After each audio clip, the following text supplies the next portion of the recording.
that's like, yeah, no, I didn't actually buy those, and I don't actually want them. At least not now. Maybe later. Okay, so we're now at the end. So to turn around, what we do is we jump a row and a half and drop that down, and now we fill in the gaps, and it's perfect. I think the old way I used to do it, I would modify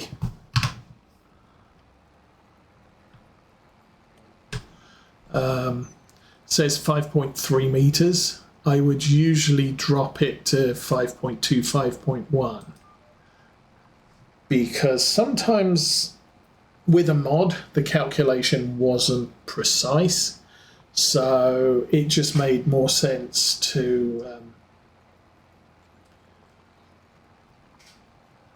make sure that there was, you know, 1/10 of a meter overlap, and that way you weren't missing tiny streaks down the field. With giants and most of the mods, that is not actually a problem. So you do not turn on and off subsoilers, you raise and lower them.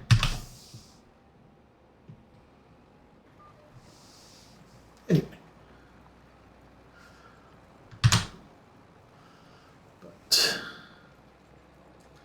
Another nice relaxing Saturday morning.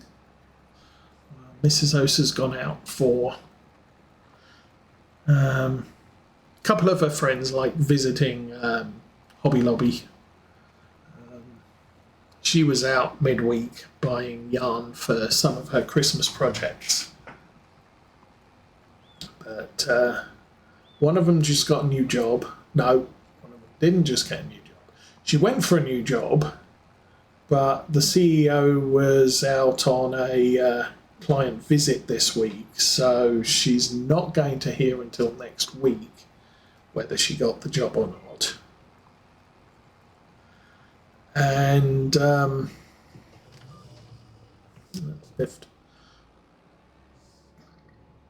and the other one just likes walking around Hobby Lobby. So they're all going to Hobby Lobby. I'm not sure Mrs. Osa's planning to buy anything, but she took the boy with her, so he will probably be happier if she buys him a thing. And then they're all off to Chick-fil-A because the woman who's not going for a job likes Chick-fil-A. So whenever they go to Hobby Lobby, they do Chick-fil-A because it's kind of right next door, almost. And the boy just likes food, so that's all a good thing too. I get to stay home and figure out what's for lunch. At this stage, I honestly don't know what for lunch is. Don't have any plans at this stage. Okay.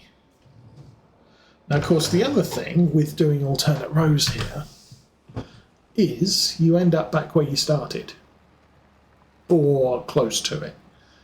I may end up at that end of the field or that end of the field. I'm definitely going to end up on that side of the field. So it leaves your tractor close to an exit point.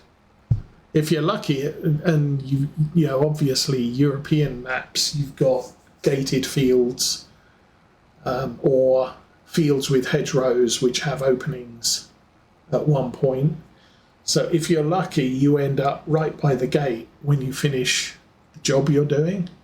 If you're unlucky, the gate's over there and you're at this end of the field, but you only have to drive the length of the field to get out. So it's not like you're as far from the gate as you can be. Okay, and we have 3 more rows. Yay!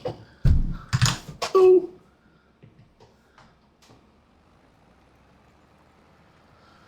So we'll do this one. We'll do the sugar beet, or the former sugar beet field. And then I'll break for lunch, and I'll get the worker to do the cornfield from last year.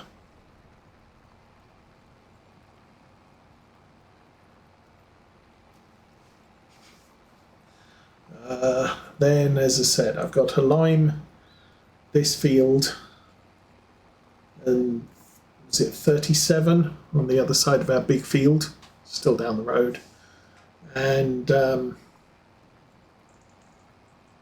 number 10. Is it number 10? Don't know.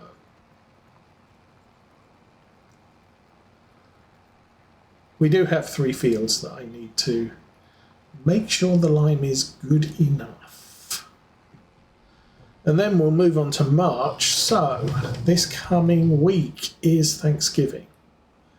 And therefore, I will be streaming on Thanksgiving Day,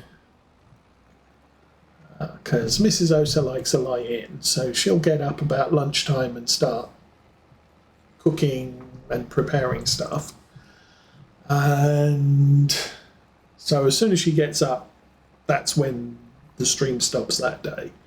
Friday, neither of us do anything, so I will be streaming on the Friday, and then Saturday is normal streaming day, so we'll be streaming on Saturday. People on YouTube will have to wait a little while before they catch up to us now.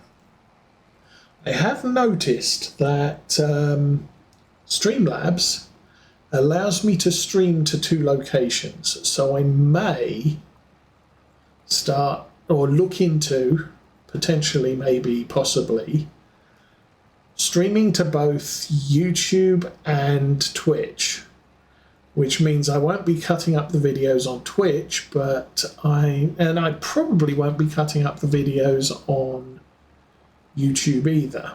But that does mean that YouTube will be getting a 2.5 to 3.5 hour video, as opposed to 30 edited, cut short videos. So normally, what I'm doing is I'm taking what I stream here, I divide it into 7 approximately equal length videos, and then dump those 26 to 29 minute videos over to YouTube as a video drop every day of the week. Now, if I start streaming out to YouTube, then that's all going to change.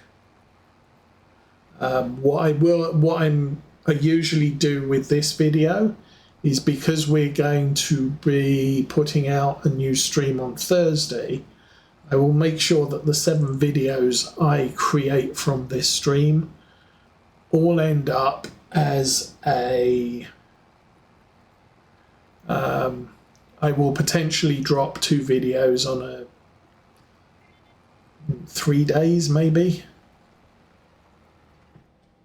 so that on Thursday all of the videos I've dropped, or on Thursday when I stream, YouTube will be caught up.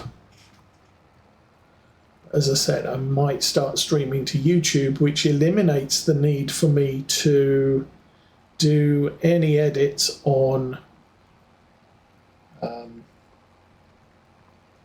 the Twitch stream. Like I said, at the moment, I just do split the Twitch. I stream to Twitch, and then I split the stream into 7 approximately equal portions, and transfer them all to YouTube, and then set them to schedule release from tomorrow through to next Saturday. That's the usual schedule I do. But yes, I can stream to 2 places without having to pay extra money, so I might actually stream to YouTube as well.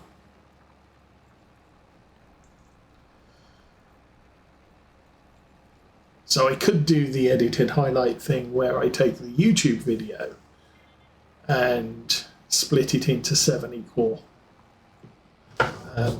videos.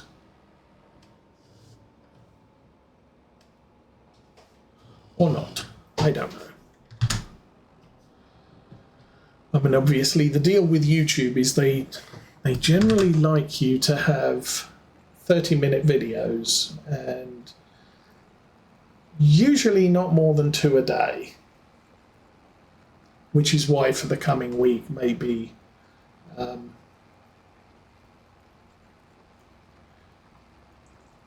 Tuesday, Wednesday, Thursday? No. A couple of the days there would be 2 videos dropped this week.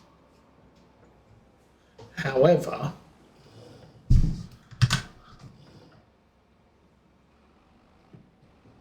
and that's just so that when I stream on Thursday, I'll split that into 7 videos and I'll release them all over 3.5 days. Same on Friday, same on Saturday. But then we start dropping behind the Twitch stream, so people on YouTube don't keep up with where we're at on the stream.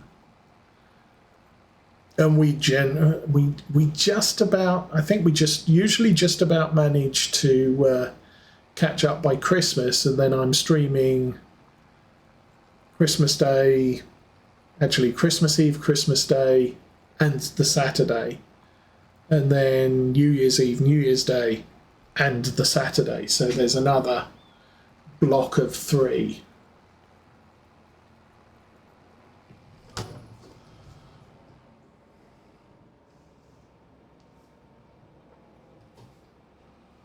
Yeah, we've missed a little bit at the end of that row. So I'm going to have to come back and do that bit there. I think this is close enough. We've managed to get all the rest of them, although, that said, there's a turn there that the tractor doesn't like. So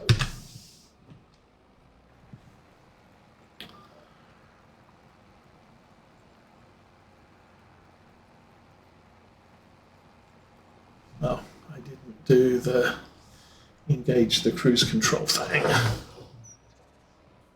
to worry.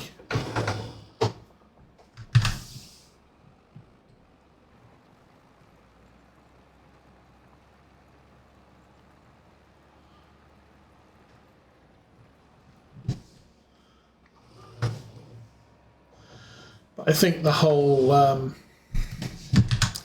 YouTube stream thing, I am going to have to watch viewing figures just to see if as many people watch the YouTube stream as watch the YouTube videos. I mean, that'll give me a clue as to whether people want to sit down and watch a 3.5-hour video. Even if it's, it's up to them. I do it a lot where someone puts out a 4-hour video. I want to watch this. So, I'll start watching it, and it's like, okay, I've watched enough of this for now. I've got to go and do a thing. And then I come back a bit later and I'll watch some more. And then I'll go and do a thing and not watch anything for a few hours. So I end up watching their 4-hour video, but it's not in one 4-hour sitting. It's over the course of sometimes 2 or 3 days before I get to the end of it. And maybe that will work on for me, and maybe it won't.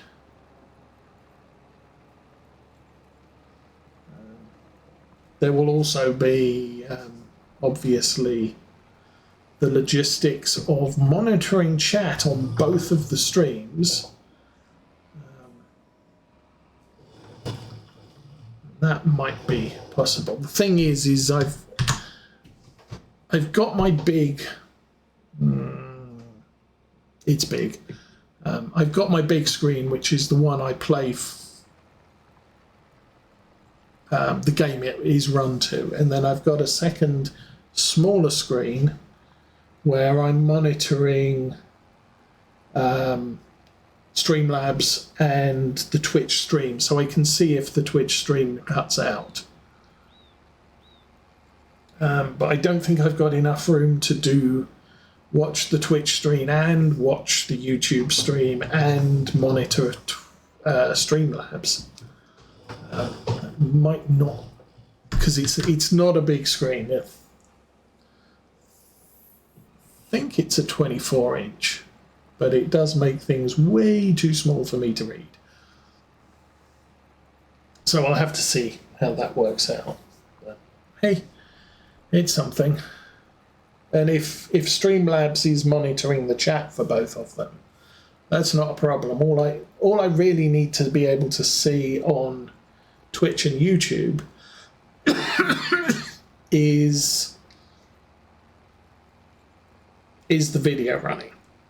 I mean, it's helpful. I am monitoring the entire Twitch stream so that I can see when someone decides to spam me with all the things that are not within the terms of service for Twitch. So yeah, that's at least part of the thing. Back over here, we'll do this bit. We'll leave some tractor tyre marks across the field because do that. Lift that up. And approach from this side. That's good. Do that and do that. So, model railway update. The young lad, I think he's about 8 now. So he came down to the basement last week and helped me lay a piece of track in a section of bench that it's not possible for me to reach. So that was all laid and pinned last week. It's not powered yet, but that's fine. I've got a second line adjacent to it. So one is a bay platform, and the other one is just an adjacent siding, which is probably used for coaching stock that will be needed later in the day, but isn't needed right away. So once the bay train leaves, then that stock would be shunted over from the holding platform into the bay platform and ready to go. But as I said, I don't have the adjacent platform done yet, but all the track's there. I need to solder some dropper wires, drill a hole, and then glue it down. And so young lad can come and help glue that down. And that will be both of those done. Next thing I have to do is all the station work at the back of the layout between the bay and the main line, so that I can ballast the bay and the adjacent. And once that's all done, that section, you don't have to get back to it. I'm going to have to, obviously I'll have to check, wire in the electrics and check the electrics are working, but we can, once that's done, I never need to get back there ever again, in theory. So I can finish off all the way up to the back of the table. So that's going to be things like the access road for the freight yard and all sorts of things like that. And then once that bit's done, I can actually think about laying the board for the freight yard, because obviously where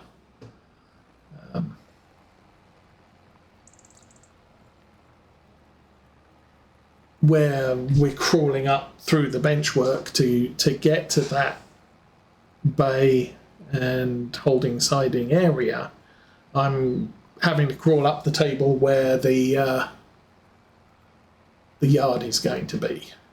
So I can't do the yard until this bit's done. And this bit will be considered to have been finished once the tracks once the track is ballasted and the back scenery is complete. And then it will be time to move on to the next section. So I'll probably end up doing the entirety of the station, because that has to be done before the ballasting, and so I can do all of the station stuff. Or at least the platforms. I don't have to put station buildings on right away. I can build them at a later date.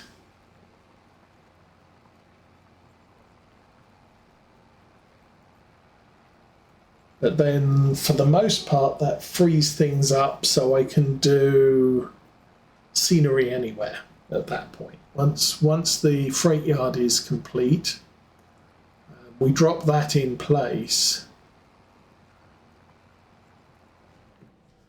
I can, I'll be able to reach all the bits around the line from the outside at that point. Where are you going? Yeah, that's not the bit I wanted. There. How about that? Let's back it up a bit. Okay, now we go.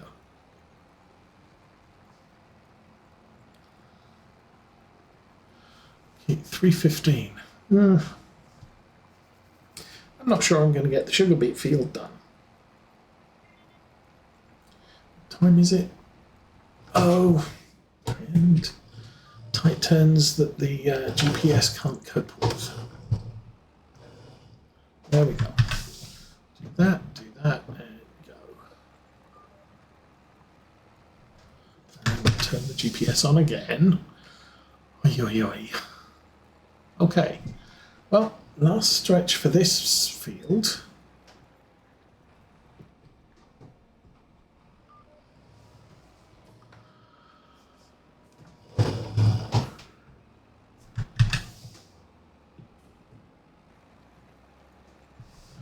All right, that's one field done. Well, sorry, that's the bonus surprise field done that I wasn't expecting. Now, we should fold that up since we're driving on the roads.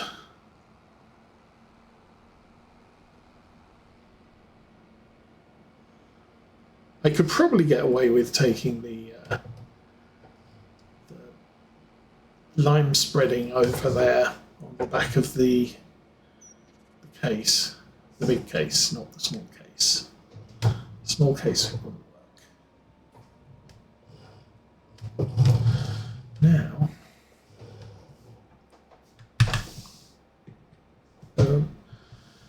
first need to unfold the piece of equipment to make it work.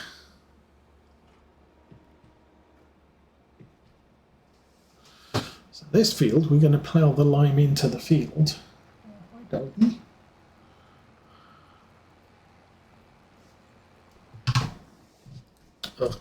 Go.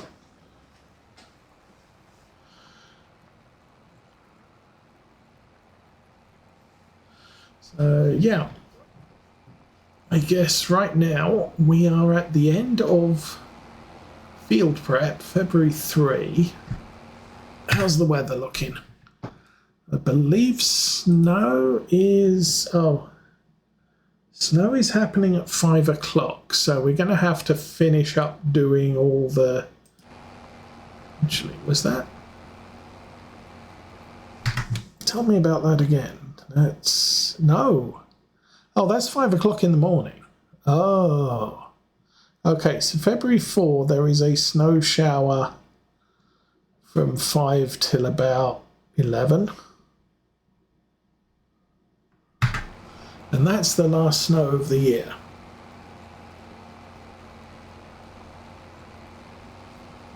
So, I should have done the middle bit first. Oh well. Well, maybe we'll get up to the top and it won't be able to follow round. It's definitely looking like we're going to run out of field here, or run out of GPS plot. There we go. So, I'm going to go here. This is now going to put me on the wrong side of the field to finish this. Maybe. Anyway. So, as I was saying, yeah. The rest of today is, I've got 4 hours before, no, we've got probably about 4 hours before sunset, at which point I usually stop working at that point. I will put the, oh look.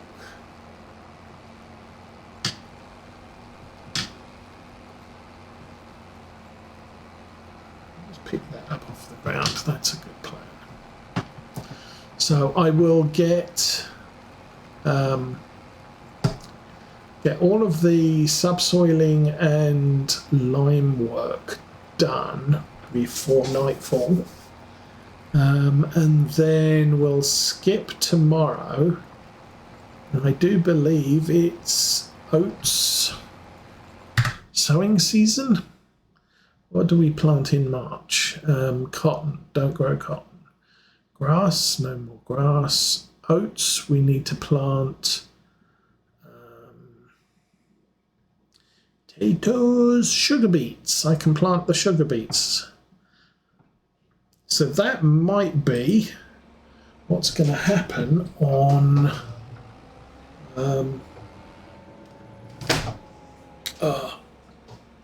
turn harder. I'm just going to have to go backwards and forwards. So yes, so Thursday, Thanksgiving Day, we will probably look at planting oats and sugar beets, and then moving on to April, where everything else that we grow is planted. So that's our coming plan, or cunning plan. I think for now, I'll turn the camera around and maybe get a reasonable shot for YouTube. For now, I think it's 10 till 12. We've been running for 3 hours 20 minutes, which, if I'm going to do 7 videos, is very close to 30 minutes of video. But I wish you all well. Have a good week. Have a good Thanksgiving if you are away and can't visit. For now, I'm out of here. Have fun, everyone.